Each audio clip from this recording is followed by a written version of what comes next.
Olá, você que me assiste. Eu sou o professor Rodrigo Lopes, responsável pela disciplina de Fundamentos da Manufatura Sustentável. E nesta aula nós falaremos um pouco sobre políticas, ambientais, sociais e de negócios quando o tema é a manufatura verde, né? E com um pouco de foco também em questões mais específicas à sustentabilidade. Essa disciplina é oferecida no campus Cornélio Procópio da UTF-PR. Então, o livro base que nós estamos utilizando é o livro Green Manufacturing, do professor David Dornfeld. E boa parte das considerações aqui feitas foram retiradas desse livro. Existe uma frase de Albert Einstein, onde ele diz: o mundo não evoluirá além do seu estado atual de crise usando o mesmo pensamento que criou a situação. Ou seja, o que significa isso? É fato que, baseado em diversas pesquisas realizadas nos últimos 15, 20, 25 anos, que nós estamos entrando em uma fase crucial para o planeta e que estamos dentro de uma crise, né, devido a todo o comportamento que nós criamos, o comportamento, a forma de pensar da humanidade nos levou a isso. Então, de acordo com o pensamento de Einstein, nós temos que pensar de uma forma diferente para que nós possamos evoluir além do estado atual de crise. Então, temos que sair fora da caixinha. Só relembrando que nós estamos, considerando os 17 Objetivos para o Desenvolvimento Sustentável, nas nossas aulas, e neste momento, no planeta, esses 17 objetivos são nossa base de trabalho. Então, todas as ações planejadas no quesito sustentabilidade, nós nos baseamos nesses 17 objetivos. É interessante que recentemente saiu uma pesquisa relacionada ao Brasil. Eu já havia apresentado uma pesquisa relacionada à economia global, onde um documento chamado Uma Nova Economia para uma Nova Era, elementos para a construção de uma economia mais eficiente e resiliente para o Brasil, considerando que nós estamos vivendo agora em 2020 especificamente, quando essa aula está sendo gravada, um período de pandemia que afetou de forma lastimável a economia do mundo, afetou todos os países, e esse estudo vem muito a calhar porque nos indica que, usando conceitos de sustentabilidade, então desenvolvimento sustentável, as medidas propostas nesse documento acrescentariam 2,8 trilhões de reais à economia brasileira até o ano de 2030, o que equivale a um ano do PIB da Argentina. Além disso, essa retomada verde geraria 2 milhões de empregos a mais do que o modelo de desenvolvimento atual, chamado Business as Usual, em 2030. Ou seja, existem, um dos paradigmas que nós temos é que caminhar para o desenvolvimento sustentável, práticas sustentáveis não são economicamente viáveis. No entanto, existem muitas pesquisas ao redor do mundo que demonstram que práticas sustentáveis podem ser consideravelmente rentáveis, no longo prazo. Nós havíamos definido manufatura sustentável como a criação de produtos manufaturados, por meio de processos economicamente sólidos que minimizam o impacto ambiental negativo enquanto conserva energia e recursos naturais, né? Sustentabilidade, manufatura sustentável, né, também se preocupa com as questões, né, melhora questões relativas à segurança de empregados, da comunidade e do produto, né? Ou seja, nós já havíamos comentado e devemos observar o tripé, né, os três aspectos da sustentabilidade: economia, sociedade, a parte social, e o meio ambiente, né, todos juntos. E também havíamos definido como o termo green, né, verde, como sendo um passo para a sustentabilidade, tecnologias que são entendidas como aquelas capazes de produzir, né, produtos, né, com requisitos de design que minimizariam o impacto ambiental. Minimizar impactos, no entanto, é necessário, mas não é suficiente para uma estratégia sustentável. Ou seja, estratégia sustentável não é simplesmente nos preocuparmos com questões ambientais, há mais fatores envolvidos nisso, né? E nós já vimos quais fatores, né? Fatores relacionados à economia, fatores relacionados à sociedade, fatores relacionados ao meio ambiente, né? Então, quando a gente fala em manufatura, né, fabricação, né, a manufatura, como a agricultura, né, as fazendas, né, é um dos meios que nós temos para criarmos riqueza, né? E a manufatura é um componente crucial para a sociedade sustentável, né? Não é possível imaginar uma sociedade sustentável sem a manufatura, sem a fabricação de produtos, né, de bens que nós necessitamos, né, para o nosso dia a dia, para o nosso conforto, né. O grande desafio é conseguirmos a produção desses itens sem agredirmos o meio ambiente e respeitando as pessoas, e mesmo assim fazendo isso de uma forma economicamente viável para as empresas, né? Então, é interessante para nós que, quando nós falamos de um mundo sustentável, né, grandes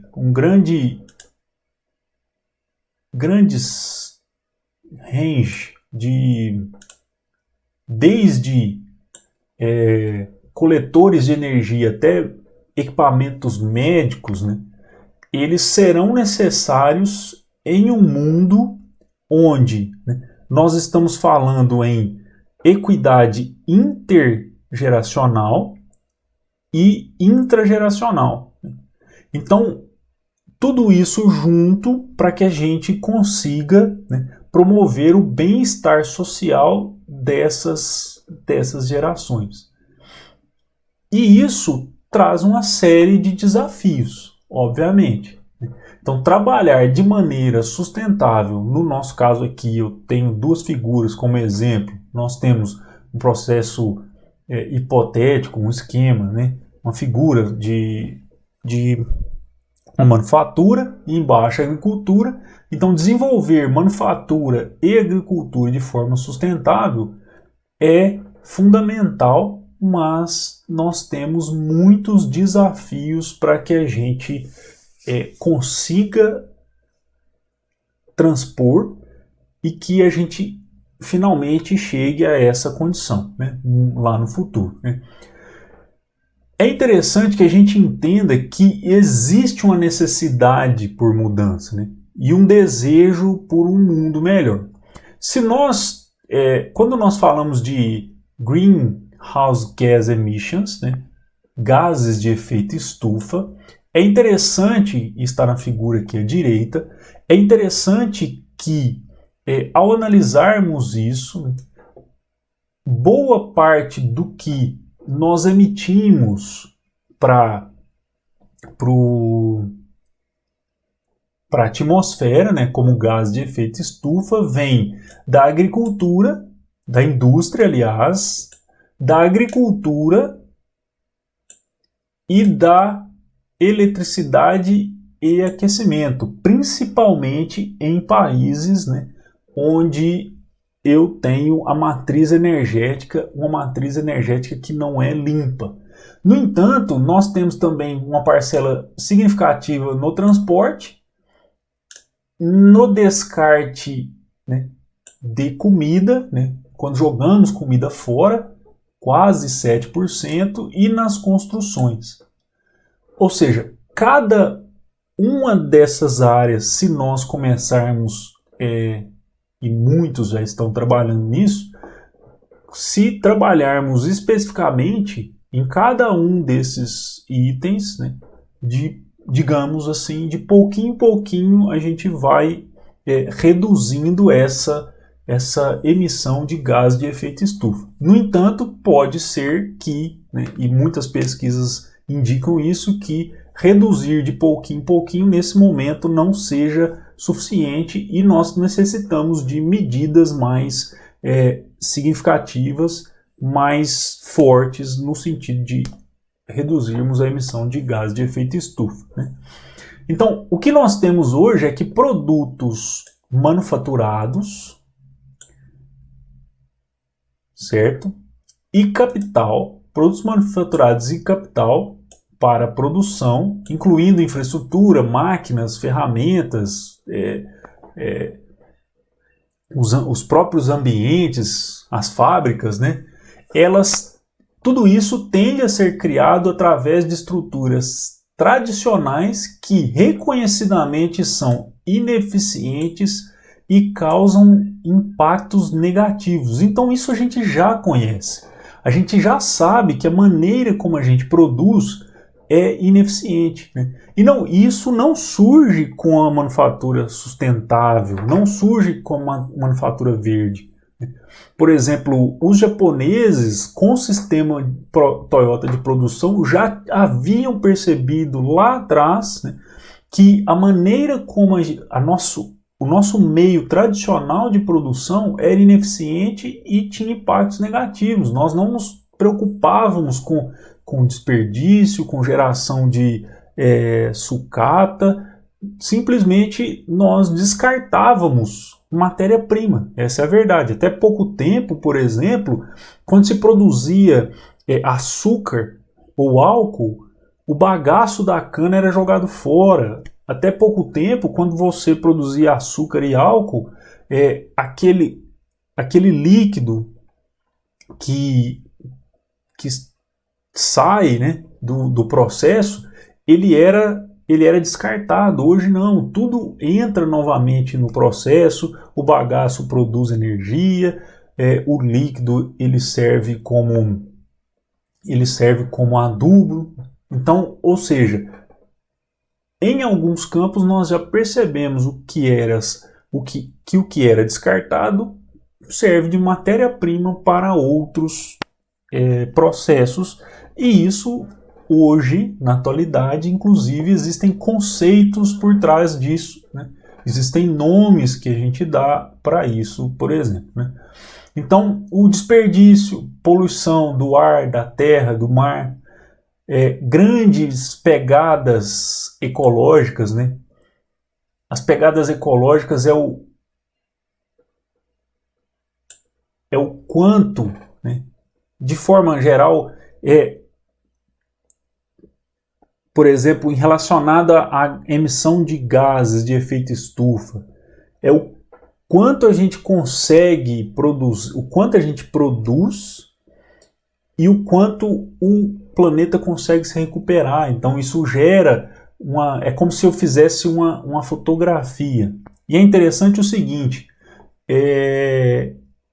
nesta aula nós temos alguns conceitos específicos, né, que eu preparei um material no Moodle e eu estou disponibilizando no Moodle, que trata desses conceitos especificamente de forma mais detalhada, cujo objetivo não é esse aqui na aula, mas para que a gente possa tratar isso na nossa aula presencial, né, na nossa aula virtual síncrona.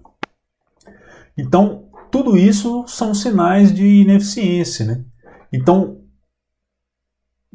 práticas de manufatura também criam os gases de efeito estufa e é um dos campos que a gente quer evitar. No entanto, não é só, nossa preocupação não é só produção de gases de efeito estufa, a gente tem outros problemas, como aqui está dizendo. Então, nós temos, por exemplo, a poluição do ar, da terra e das águas, né? Então, nós temos que nos preocupar com esse tipo de poluição, né? Muitas companhias criticam as questões sociais associadas, né, à sua cadeia de suprimentos, né? Então, com a sustentabilidade, com a manufatura verde, nós deixamos de nos preocupar simplesmente. Isso não quer dizer que seja simples, seja fácil, mas nós passamos, ou nós devemos passar a ter uma noção de responsabilidade diferente da responsabilidade que a gente entende num processo tradicional, numa empresa tradicional. Então, na verdade, o que acontece é que toda a cadeia logística da empresa, a empresa passa a ter responsabilidade, né? De certo modo, nós, no processo, né, no processo de adoção de desenvolvimento sustentável, as responsabilidades elas devem ser compartilhadas, né? E uma das responsabilidades, parte dessa responsabilidade, ela vai para a empresa que deve. Então hoje a gente tem, é muito comum que uma empresa contrate outras empresas terceirizadas para executar serviços dentro de uma planta, dentro da indústria ou etc., limpeza e segurança, por exemplo, ou mesmo até na produção. E o que acontece? Essa empresa, ela tem, se ela quer ser uma empresa sustentável, ela tem responsabilidade sobre aquilo, né, sobre questões sociais relativas a terceiros. Então, desde a cadeia de suprimentos até, no caso, o exemplo que eu dei aqui de terceirizados, né? Então, por exemplo, caso haja falhas em padrões de saúde e segurança, né, estratégias de prevenção de pobreza, né, medidas para suporte de direitos humanos, né, abuso de direitos humanos que pode acontecer, né, ou seja, essa responsabilidade ela é maior, né? Ela passa a ser maior, eu não delego simplesmente essa responsabilidade, né? Mas no mundo onde, digamos, exista apenas empresas sustentáveis, né? Isso passa a ser uma realidade. Ou se é uma empresa que passa a adotar práticas sustentáveis, deve ser uma preocupação, né? Então, quando a gente fala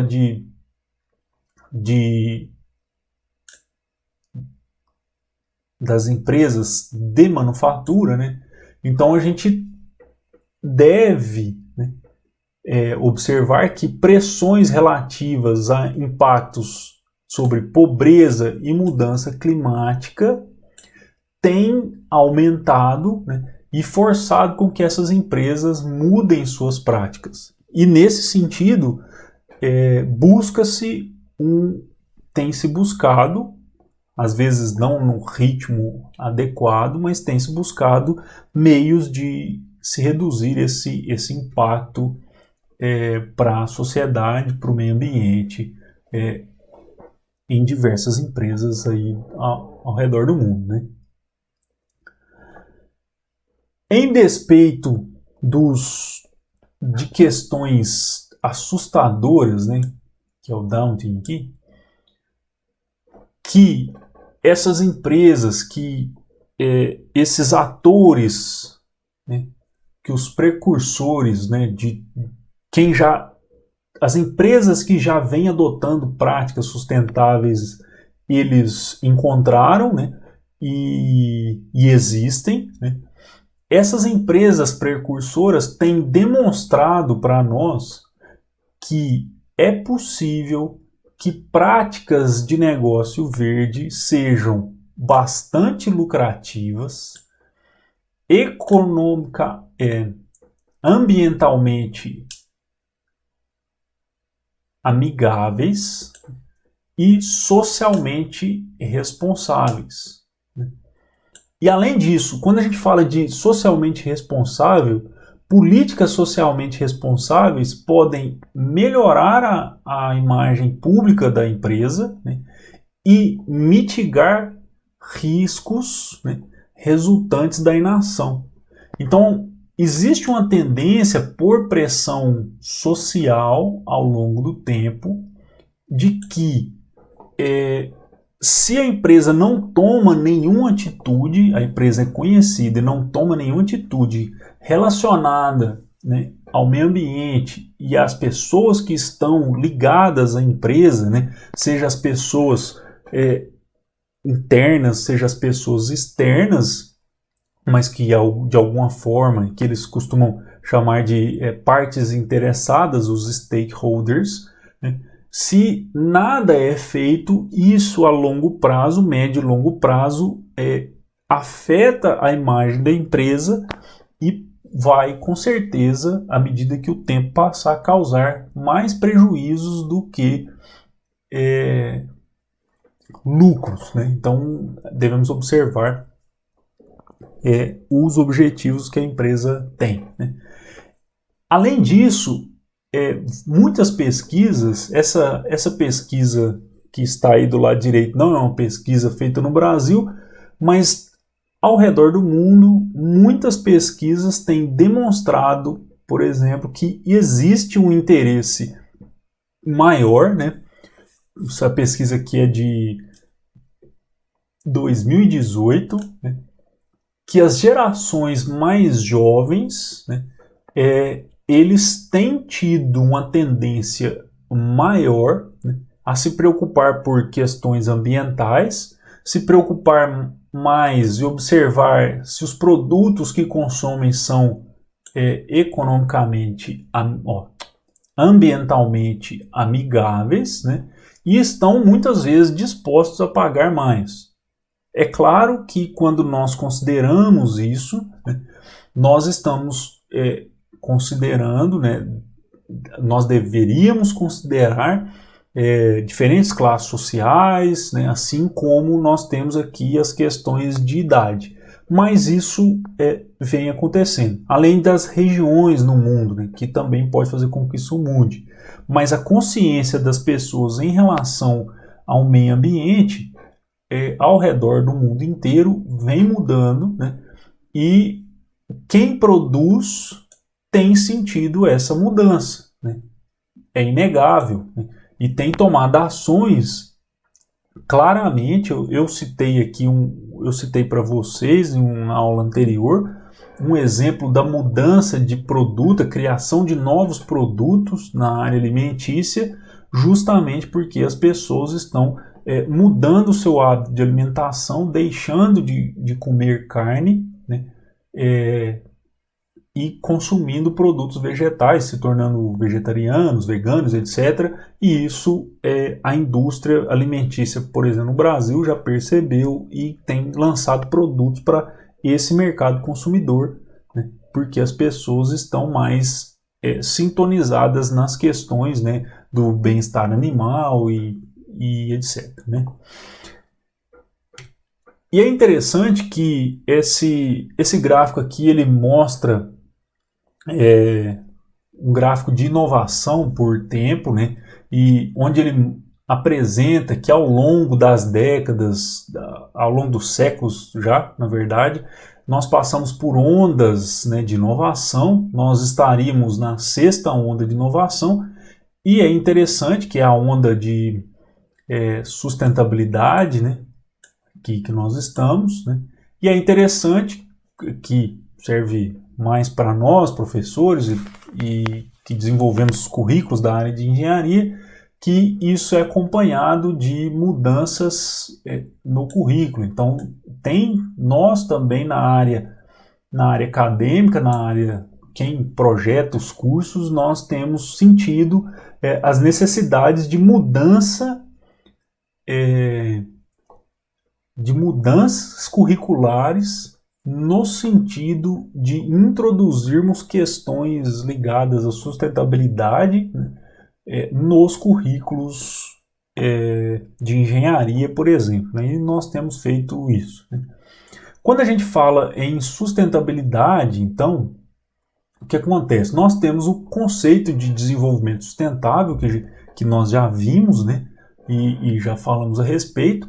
E quando nós falamos desse conceito de desenvolvimento sustentável do ponto de vista de manufatura sustentável, né, isso incorpora outros conceitos, que aqui eu trouxe 4 conceitos. Esses conceitos também estão apresentados na parte específica lá da nossa disciplina no Moodle, né? Especificamente tratando cada um deles, mas que é da responsabilidade social, né, corporativa, da simbiose industrial, que é quando eu tenho uma gama de processos e produtos, né, de empresas, né, e o que é um subproduto, hoje a gente pode dizer assim, né, o que era descartado antes, né, por uma empresa é utilizado como matéria-prima na outra empresa, né. Nós temos também o conceito de design ecológico, onde os projetos são baseados, bem resumidamente, os projetos são baseados, né, na forma como o meio ambiente em si funciona, né, e nós temos o conceito de ecologia industrial, que também é uma indústria baseada no meio ambiente. Nesse sentido, a gente pode pensar no seguinte, né, esses três conceitos aqui, eles estão meio que interligados, né? E a gente poderia pegar um exemplo, uma floresta, né? Quando nós pensamos numa floresta, a floresta, nós criamos, na verdade, todo o nosso processo a nossa vida no planeta Terra, né? Produção de produtos, é baseado numa lógica linear, onde entra matéria-prima de um lado e sai um produto que, teoricamente, e era assim principalmente no passado, hoje a tendência é redução disso, porque nós já percebemos que isso é desperdício de dinheiro, mas entrava matéria-prima de um lado, saía o produto do outro, né? E nessa rede, nessa linha, a gente tinha os eventuais desperdícios, e no final da vida daquele produto, simplesmente esse produto é descartado. No entanto, o meio ambiente, ele funciona de uma forma diferente, né? Ele funciona com a lógica circular. E o que nós temos? Na verdade, tudo que então, digamos um animal, né? Então, o animal, ele caça, né? E aí ele se alimenta, os filhotes dele se alimentam, e depois, né, o sistema digestivo processa tudo aquilo, e aí ele defeca. Aquilo vira adubo.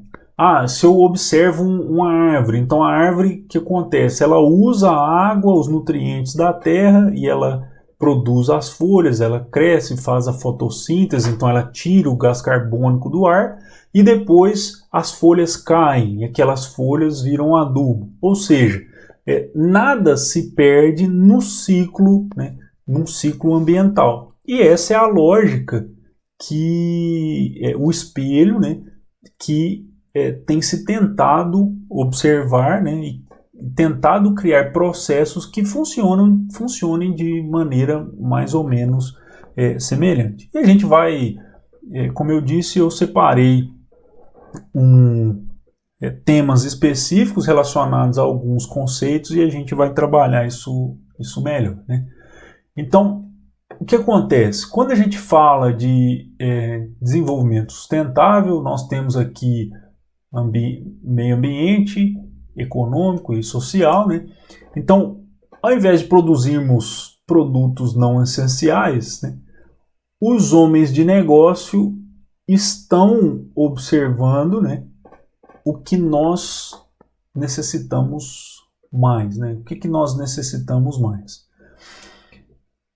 Então, eles têm observado que existe um potencial de crescimento da base de consumidores das empresas, né, obtendo para que essas pessoas, né, que não consomem ainda, elas possam obter, né, produtos que sejam essenciais em contrapartida a produtos, digamos, que sejam fúteis, né? Outra crítica a essas ações, né, quando são feitas para tirar dinheiro, né, de outros países por não dar suporte, na verdade, à manufatura local, né, operações de manufatura local e habilidades específicas, e que acontece muito, né? Nós temos, na verdade, existe uma relação entre riqueza e países industrializados.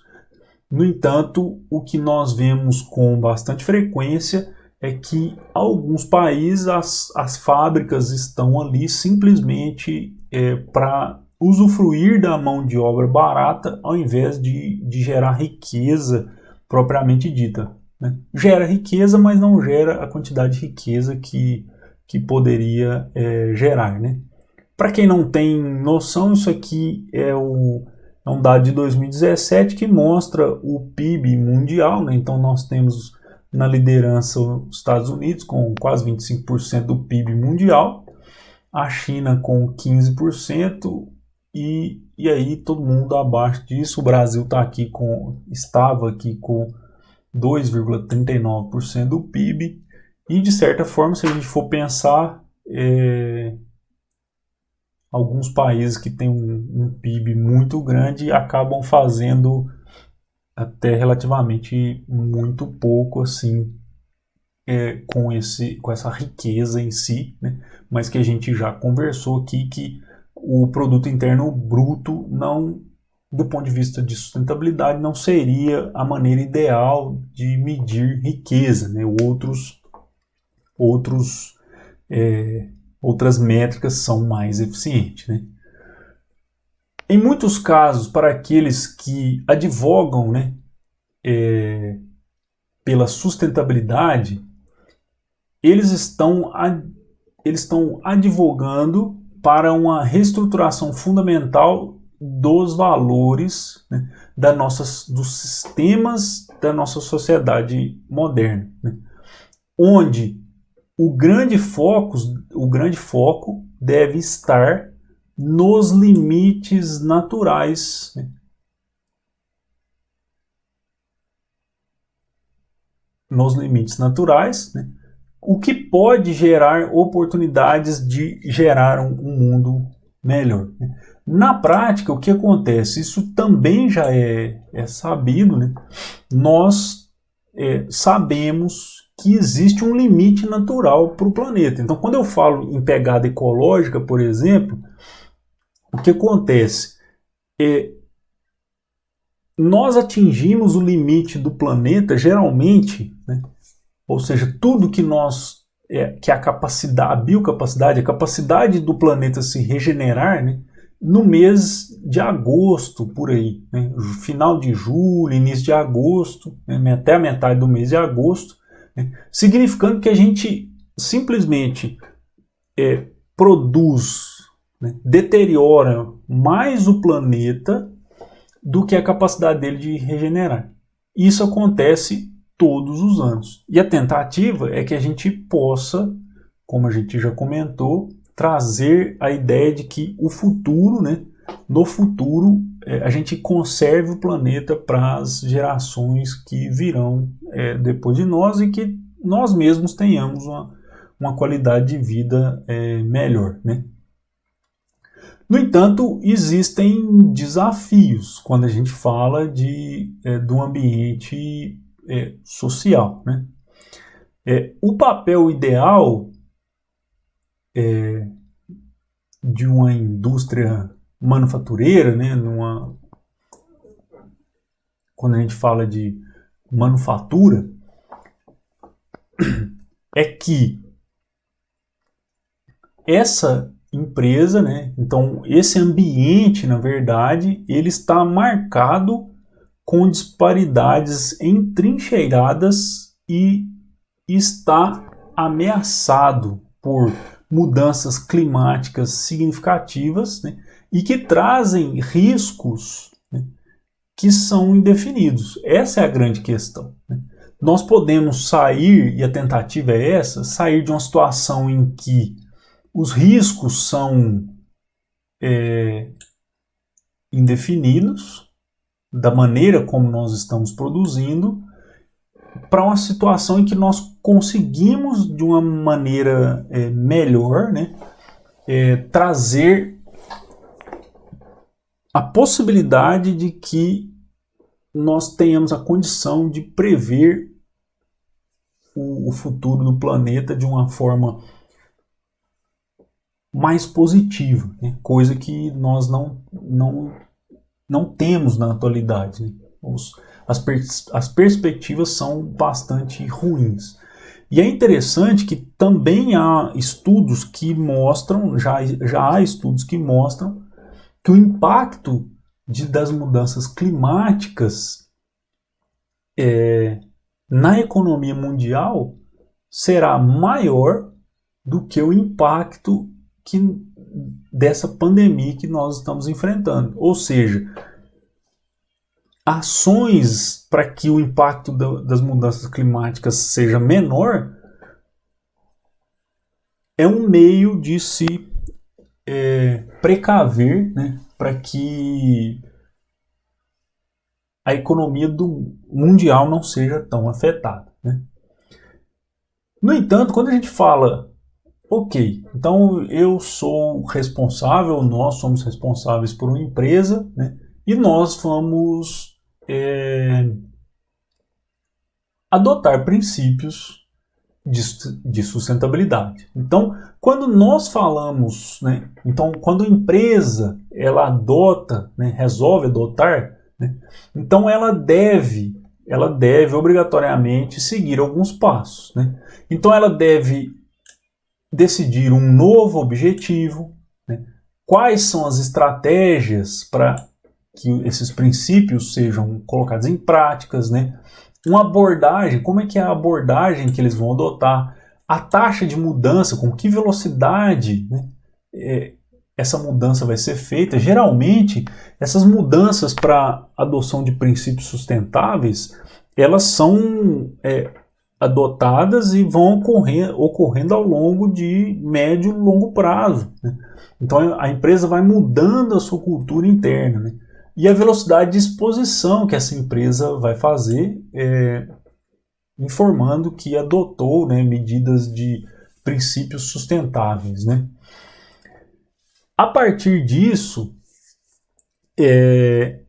a empresa, adotando e tendo sucesso, ela passa, né, ela tem sucesso nessa transição, né, e ela se torna uma empresa mais ambientalmente responsável e mais socialmente responsável, né? O que é vantajoso, né?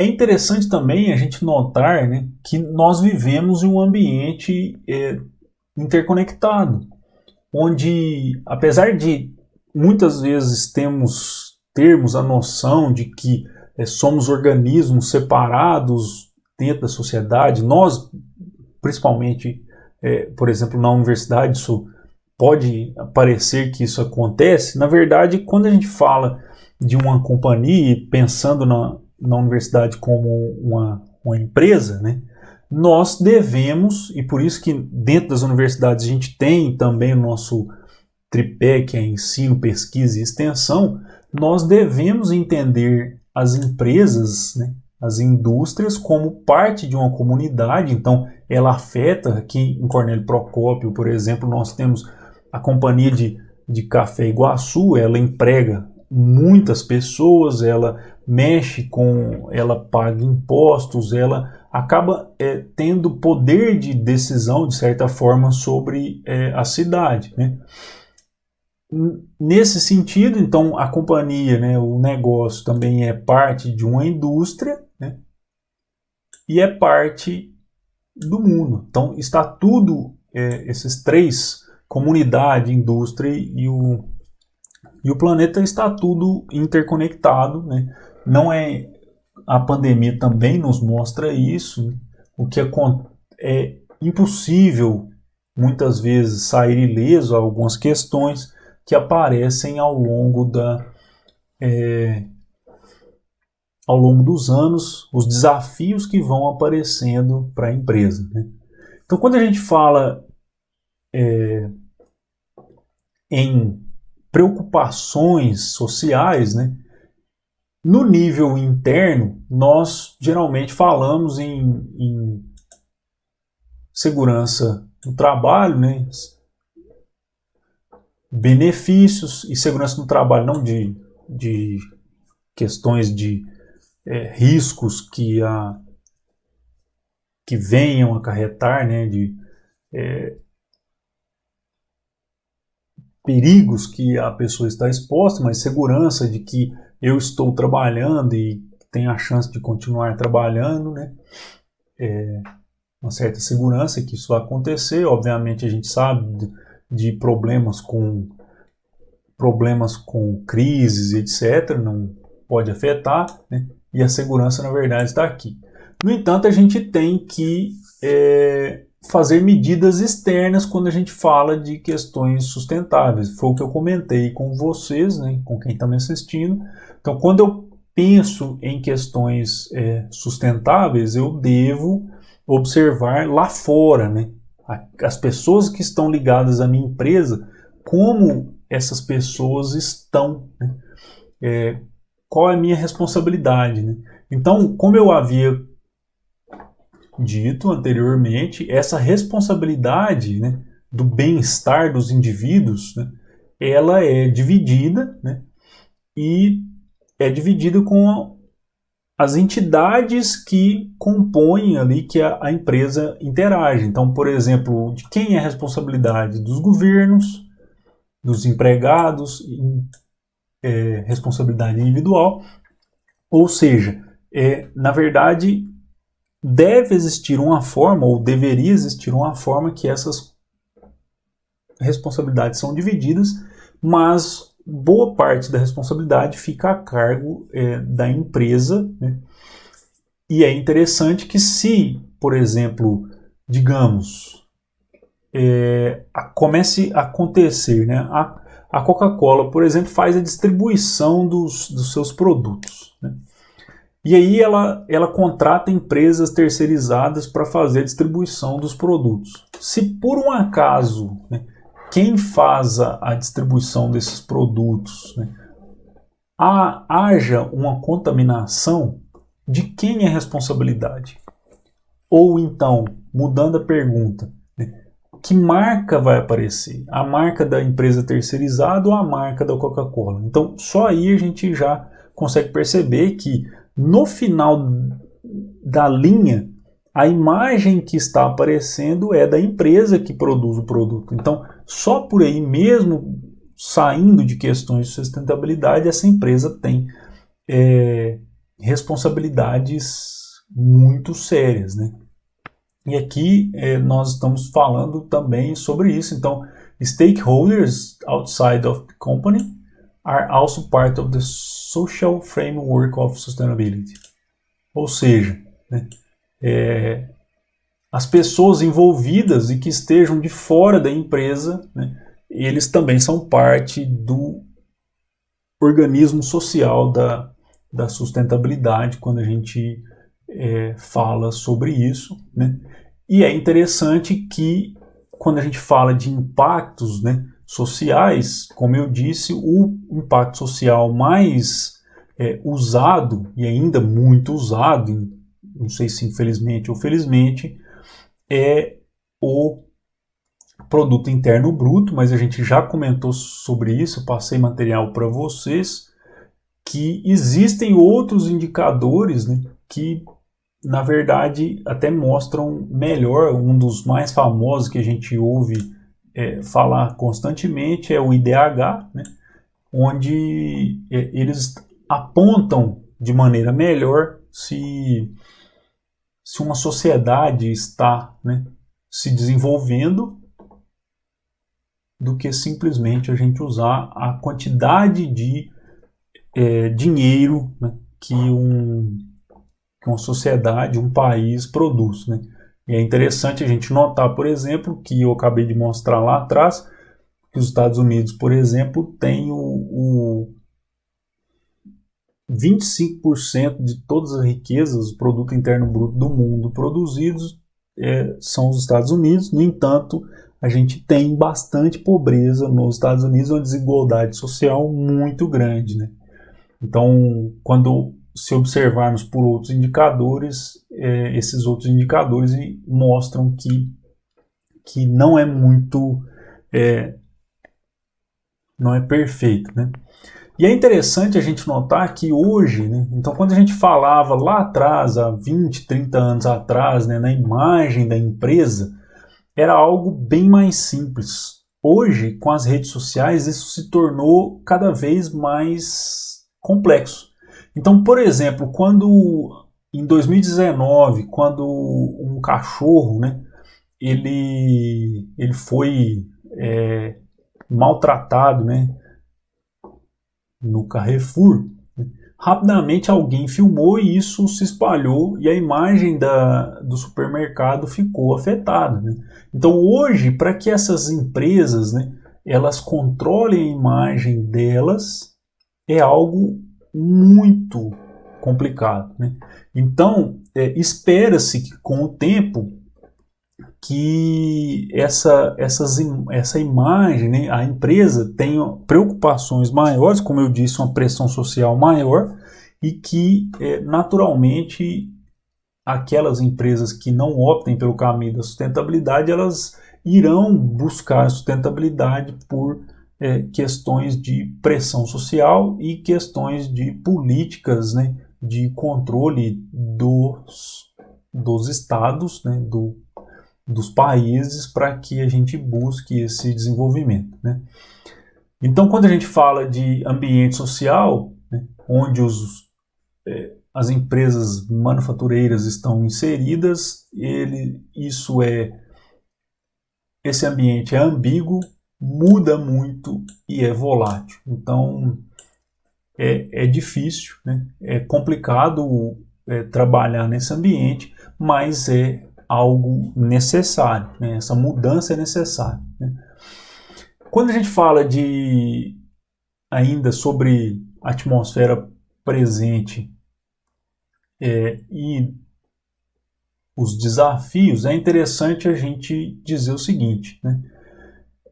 A indústria é um parceiro fundamental para o desenvolvimento sustentável. É impossível imaginarmos, né, o desenvolvimento sustentável sem empresas de manufatura e sem as indústrias de forma geral, né? Na verdade, o que acontece é que as indústrias, elas são responsáveis, né, por um ambiente de inovação e um ambiente empreendedor. Elas fomentam esse tipo de desenvolvimento, né? Por meio, né, principalmente, a gente sabe, tem as indústrias de tecnologia, né, na área de informática, etc., mas no dia a dia, né, os bens de consumo que a gente necessita, eles são desenvolvidos diariamente por inovação e empreendedorismo, e isso é fundamental para que a gente, nesse momento, que a gente consiga, né, ultrapassar os desafios relacionados à sustentabilidade que são necessários e que a gente deve transpor, né? E é interessante, eu trouxe isso aqui, mas e aí eu coloquei aqui mais no nível de pergunta para você que está me assistindo, uma reflexão para nós, né? Porque lá em 2006, né, foi feita uma conferência com 180 empresas, né, grandes empresas, né, e ao final eles fizeram um documento onde eles falavam, né, nós acreditamos que as empresas que estarão liderando globalmente, né, em 2020 serão aquelas que proverão de produtos e serviços, né, novos consumidores, no sentido de que essas empresas elas se preocupem, né, com grandes desafios do mundo, né, os maiores desafios do mundo, que são pobreza, né, mudança climática, globalização, mudanças demográficas, né, e efeitos sobre nossas matérias-primas, né? E aí eu faço a seguinte pergunta, né? Hoje, em 2020, as empresas que lideram o mercado mundial são essas empresas? Nós já temos esse tipo de preocupação, né? As empresas, elas têm esse tipo de preocupação ou ficou lá nos 15 anos depois a gente pouco evoluiu, né? No entanto, evoluir nesse sentido parece que é algo muito complicado, mas é algo simples, né? As ideias são muitas vezes difíceis de execução, mas as ideias são relativamente simples. Aqui tem 2 exemplos, né? Então, a produção convencional de leite, né? De produtos derivados do leite, onde eu tenho as entradas, né, e as saídas, né, de forma linear, e em uma agricultura mais moderna, onde eu tenho as entradas, a produção de leite, e o que eu não estou aqui, eu faço um reaproveitamento, né, num ciclo, né, de subprodutos que a princípio eu não tinha, inclusive aqui tem algumas biodiversidade no modelo de negócio, então junto com os animais, junto com as vacas, eu já tenho até outros animais, e aí eu consigo zerar ou deixar negativa a emissão de gases de efeito estufa e zerar a geração de poluentes para o meio ambiente, né, como objetivo. Então, essa ideia é uma ideia de uma economia circular, né, onde na economia circular eu entro com a matéria-prima bruta, né, ela entra num ciclo, né, onde eu tenho a manufatura, eu tenho a distribuição, eu tenho o uso, né, mas eu penso o produto desde o seu projeto para que ao final do seu uso ele seja descartado adequadamente, né, ele seja aqui descartado adequadamente e ele volte, né, para o ciclo, né, seja por uma extensão da vida do produto, seja por um processo de redistribuição, seja por um processo de remanufatura, reciclagem e assim sucessivamente, diminuindo drasticamente o que a gente joga fora. Isso traz para nós um conceito chamado de o conceito do berço ao berço. Inicialmente o que a gente tinha linearmente, né, nós tínhamos o conceito do berço ao túmulo, então eu produzi e depois simplesmente jogava fora. Agora não, nós temos o conceito do berço ao berço, onde as responsabilidades de quem produz está dentro de todas as fases. O design do produto, né, o projeto do produto já é feito prevendo que esse produto pelo que esse produto vai passar, né, e ao longo de todo o seu ciclo de vida, seu life cycle aqui, né. Então, sistemas naturais têm sido usados como inspiração para esses novos projetos, né, e inspiração ecológica é um foco bastante forte, né. Então, se inspirar em ecologia para produzir, né, esses novos produtos, esses novos conceitos, né. E é interessante que também pode haver, né, e há uma tendência que haja uma transição de produção de produto para provisão de serviço. Isso acontece bastante, já tem acontecido bastante, por exemplo, máquinas que você tem o direito de uso, né? Você paga uma mensalidade, por exemplo, máquinas da Xerox, né, para impressão. Eles têm um projeto em que eles fazem toda uma reutilização da máquina, então faz toda uma remanufatura depois no fim do uso, né?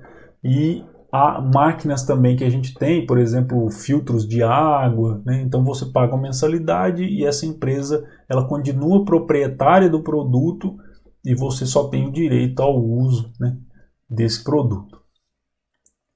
Então, quando a gente fala de sistemas de ciclo fechado, nós temos a simbiose industrial, os parques eco-industriais, né? As redes industriais são algumas soluções que estão sendo propostas para atingirmos esse tipo de objetivo, né? E como eu disse, nós teremos mais material a respeito desse assunto, né? No entanto, né, partindo aqui para o final da aula, quando a gente fala em sustentabilidade, né, buscar o caminho da sustentabilidade, a gente deve levar em consideração que transparência e controle das operações, né, elas deixam de ter a sua importância, continuam sendo importância, né, mas, no entanto, a gente deve buscar sempre um sistema integrado, né, rico em informações, né, e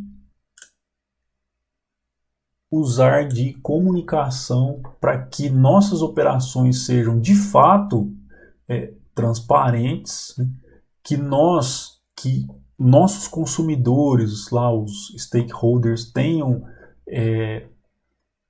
a ciência do que realmente acontece na empresa, né? Então nossas responsabilidades são transparecidas para todos e isso facilita, né, o uso, a transição para uma situação da empresa, uma situação mais sustentável, né?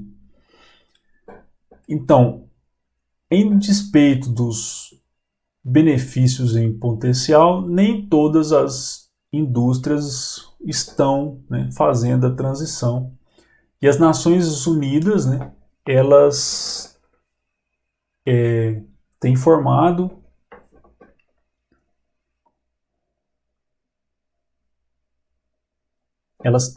eles têm informado, né, na verdade, chegado a conclusões negativas a respeito das indústrias e essa transição para o desenvolvimento sustentável. De fato, e a gente deve considerar que esse livro é um pouco, já quando a gente fala de sustentabilidade é algo muito dinâmico, né? Então o livro tem seus 7, 8 anos de publicação, então quer dizer que essas informações já estão beirando aí seus 10 anos, mas acredito eu que não mudou muito, né? As conclusões das Nações Unidas é que nós tivemos um progresso insuficiente, né? Porque não há, de certa forma, parceiros para caminhar, então muitas vezes as empresas que querem dar esse passo à frente estão sozinhas, né? Falta diálogo, comprometimento, né? E essa mudança ela acaba não ocorrendo muitas vezes, mesmo que haja essa vontade, mas isso é necessário que se trabalhe como em forma de cooperação, né?